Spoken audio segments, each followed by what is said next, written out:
The National Weather Service in Cleveland has issued a flood warning for the French Creek at Meadville from Sunday evening until further notice at 10:15 a.m. Saturday. The stage was 9.0 feet. Minor flooding is forecast. Flood stage is 14.0 feet. Forecast to rise above flood stage by Sunday evening and rise to near 14.0 feet by Sunday evening.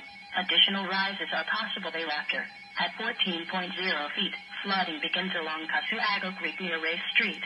Floodwater begins to affect residents in West Tasbury Manor, Motley Home Park, and Ellsworth Park near Casuago Creek.